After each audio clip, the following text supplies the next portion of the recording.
1976 में जब इमरजेंसी लगी हुई थी, देश के सारे विपक्ष के नेता जेल में थे, अखबारों का बिजली पानी का कनेक्शन कटा हुआ था, उस समय उस समय की सरकार ने यानी इंदिरा गांधी जी की सरकार ने भारत के संविधान के बेसिक स्ट्रक्चर को बदल दिया था।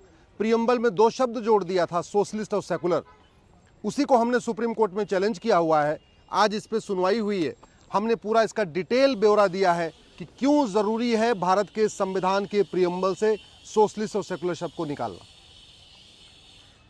संविधान सभा में 3 बार ये प्रस्ताव आया कि प्रियम्बल में सेकुलर शब्द जोड़ा जाए और संविधान निर्माताओं ने तीनों बार उस पर पूरी चर्चा किया और चर्चा करके रिजेक्ट कर दिया।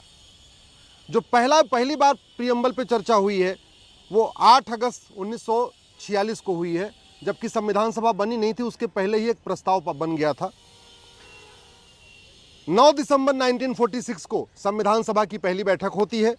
11 दिसंबर 1946 को डॉक्टर राजेंद्र प्रसाद संविधान सभा के अध्यक्ष चुने जाते हैं।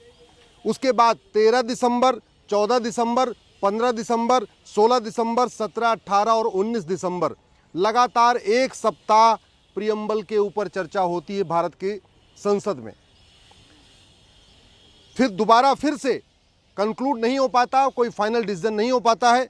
इसलिए 20, 21 और 22 नवंबर 1947 को फिर से प्रियम्बल के ऊपर चर्चा होती है। 3 दिन चर्चा करने के बाद फिर संविधान निर्माताओं ने प्रियम्बल को फाइनलाइज कर दिया और उस प्रियम्बल में न सोशलिस्ट शब्द था न सेकुलर शब्द था। बाद में 15 नवंबर 1948 को प्रोफेसर केटी शाह साहब ने एक अमेंडमेंट मूव किया। उन्होंने कहा कि संविधान की प्रस्तावना में सेकुलर शब्द जोड़ा जाए, वो रिजेक्ट हो गया। दोबारा 3 दिसंबर 1948 को प्रोफेसर केटी साहब ने एक बार फिर से ट्राई किया कि नहीं, सेकुलर शब्द जोड़ा जाना चाहिए। फिर संविधान सभा ने उसको रिजेक्ट किया। 6 दिसंबर 1948 को फिर एक प्रस्ताव आया, उस पर फिर से चर्चा हुई। पंडित लोकनाथ मिश्रा और HV कामत साहब ने उसका विरोध किया। उन्होंने कहा ये जो सेकुलरिज्म है ये विदेशी कॉन्सेप्ट है, ये भारत का कॉन्सेप्ट नहीं है, इसलिए इसको संविधान में बिल्कुल नहीं जोड़ना चाहिए, ये भारत की संस्कृति को बर्बाद कर देगा। दोबारा 17 दिसंबर 1949 को फिर से एक बार चर्चा हुई और संविधान का प्रियम्बल अडॉप्ट कर लिया गया। वो प्रियम्बल जो 1976 तक भारत के संविधान में था, यानी न उसमें सोशलिस्ट शब्द था, न उसमें सेकुलर शब्द था, न सोशलिस्ट शब्द था। बाद में 1971 में इंदिरा गांधी जी को 352 सीट मिली, लेकिन रायबरेली से वो चुनाव हार गई। राजनारायण जी ने उनके इलेक्शन को चैलेंज किया और 12 जून 1975 को हाई कोर्ट ने इंदिरा गांधी जी का इलेक्शन रिजेक्ट कर दिया। उनको ये कहा कि आपकी जो संसद की सदस्यता है उसको खारिज किया जाता है। इंदिरा जी आई सुप्रीम कोर्ट ने उनकी संसद की सदस्यता तो बहाल किया, लेकिन टर्म्स कंडीशन ये रख दिया कि न तो आप वेतन लेंगी, न तो आप अपने ऑफिस में जाएंगी। यानी इंदिरा गांधी जी को ये कहा कि आप सांसद तो बनी रहेंगी, लेकिन आप प्राइम मिनिस्टर के ऑफिस में नहीं जाएंगी, कोई जरूरी फाइल पे साइन नहीं करेंगी, कोई नियम कानून नहीं बनाएंगी, ना आप वेतन लेंगी। ये सारी कंडीशन लगाने के बाद उनकी सदस्यता बरकरार रखी और उसी में गुस्से में आके 24 जून को सुप्रीम कोर्ट ने सारी टर्म्स कंडीशन लगाई और अगले दिन 25 जून को इंदिरा गांधी जी ने इमरजेंसी लगा दिया। आपने देखा होगा कुछ दिन पहले केजरीवाल जी को जमानत देते समय भी सुप्रीम कोर्ट ने टर्म्स कंडीशन लगाई थी। उसके बाद उन्होंने मुख्यमंत्री पद से इस्तीफा दिया, लेकिन इंदिरा गांधी के ऊपर जब ये टर्म्स कंडीशन लगाई गई तो इंदिरा गांधी जी ने इस्तीफा देने की बजाय भारत में इमरजेंसी लगा दिया, सारे विपक्ष के नेताओं को जेल में डाल दिया, अखबारों का बिजली पानी का कनेक्शन काट दिया और पूरे देश में पुलिस ने पूरी तरीके से जो आदमी विरोध कर रहा था उसको जेल में डालना शुरू किया। उसके बाद 18 मार्च 76 को लोकसभा का 5 साल का टेन्योर खत्म हुआ। आज मैंने माननीय सुप्रीम कोर्ट को यही कहा है कि जब 18 मार्च को 76 को लोकसभा का टेन्योर खत्म हो गया और लोकसभा को विल ऑफ द पीपल कहते हैं, यानी विल ऑफ द पीपल मार्च 76 में खत्म हो गया, तो फिर ये बाद में दिसंबर में सेकुलर शब्द जोड़ा किसने? संविधान में संशोधन के 2-3 तरीके होते हैं। एक संविधान का संशोधन होता है सिंपल मेजॉरिटी से, लेकिन ये जो सेकुलर शब्द जोड़ा गया तो सिंपल मेजॉरिटी से भी नहीं जोड़ा गया, क्योंकि उस समय कोई अपोजिशन था ही नहीं, केवल और केवल कांग्रेस के ही सांसद संसद में थे। विपक्ष के नेता तो कोई थे नहीं, या तो जेल में थे या अंडरग्राउंड हो चुके थे या विदेश भाग चुके थे। तो फिर इस पर चर्चा कैसे हुई? दूसरा, मैंने कहा है कि जो प्रियम्बल है ये संविधान का बेसिक स्ट्रक्चर है और बेसिक स्ट्रक्चर को बदलने के लिए 2/3 बहुमत लोकसभा में भी चाहिए, 2/3 बहुमत राज्यसभा में चाहिए होता है और 50% विधानसभाओं से भी उसको अप्रूव कराना पड़ता है।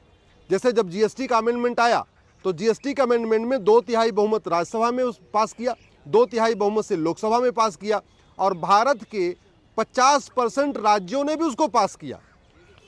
जबकि संविधान के प्रियम्बल को बदलते समय न तो राज्यों ने इस पे अपना कंसेंट दिया, न राज्यों ने मुहर लगाई, न उस समय कोई अपोजिशन था, सारे लोग जेल में थे। इसलिए ये जो संशोधन किया गया है प्रियम्बल में, और वो भी उस शब्द को डाला गया, सेकुलर शब्द को, जिसको संविधान सभा ने 3 बार पहले रिजेक्ट कर दिया था। बाबा साहब अम्बेडकर ने बहुत स्पष्ट कर दिया था इसकी कोई ज़रूरत नहीं है, फिर उसको जोड़ने की क्या ज़रूरत थी। मैंने माननीय सुप्रीम कोर्ट को ये भी बताया है कि अभी 26 जून को 2024 को अभी रिसेंटली संसद में बाकायदा प्रस्ताव पास हुआ है। इस साल 26 जून को जबकि इमरजेंसी का 50 वर्ष पूरा हुआ तो लोकसभा में प्रस्ताव पास करके जो इमरजेंसी थी उसको अनकॉन्स्टिट्यूशनल डिक्लेयर कर दिया। जब इमरजेंसी अनकॉन्स्टिट्यूशनल हो गई तो इमरजेंसी के द्वारा जो कुछ नियम कानून बनाए गए वो भी अनकॉन्स्टिट्यूशनल हो गए। जब पूरा का पूरा जो टेन्योर था इमरजेंसी का, जब वही असंवैधानिक हो गया, वही अनकॉन्स्टिट्यूशनल हो गया, तो उस समय जो नियम कानून बने गए, जो प्रियम्बल में संशोधन हुआ, वो भी असंवैधानिक है। दूसरा, मार्च 76 में टेन्योर पूरा हो चुका था लोकसभा का।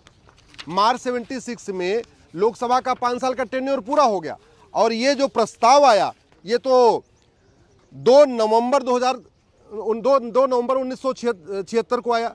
यानी मार्च में टेन्योर पूरा हुआ और नवंबर में ये संविधान में संशोधन हुआ। लगभग 6 महीने के बाद, 6 महीने के बाद, उस समय विल ऑफ द पीपल था ही नहीं, लोकसभा का टेन्योर पूरा हो चुका था। तो ये कौन लोग थे जिन्होंने संविधान को संशोधन कर दिया? मैंने माननीय सुप्रीम कोर्ट से भी कहा है कि प्रियम्बल भारत के संविधान का एम्स एंड ऑब्जेक्ट्स है, ये basic structure of the constitution है। और सबसे बड़ी बात, प्रियम्बल पे बाकायदा डेट पड़ी हुई है 26 नवंबर 1949 की। 76 में इसमें संशोधन हुआ और डेट रखी गई है 1949 की, यानी 26 नवंबर 49 की। इससे बड़ा कोई फ्रॉड हो ही नहीं सकता कि बाकायदा डेट तक नहीं बदली और शब्द बदल दिया। इसलिए इसको ओरिजिनल प्रियम्बल को रिस्टोर करना ज़रूरी है। माननीय सुप्रीम कोर्ट ने सारी बातों को सुना है। हमने अपनी पिटीशन की कॉपी अटॉर्नी जनरल साहब को भी दे दिया है, सॉलिसिटर जनरल साहब को भी दे दिया है और अब माननीय सुप्रीम कोर्ट ने अगले माह यानी 18 नवंबर की डेट फिर फिक्स किया है। 18 नवंबर पे इस पर फिर सुनवाई होगी।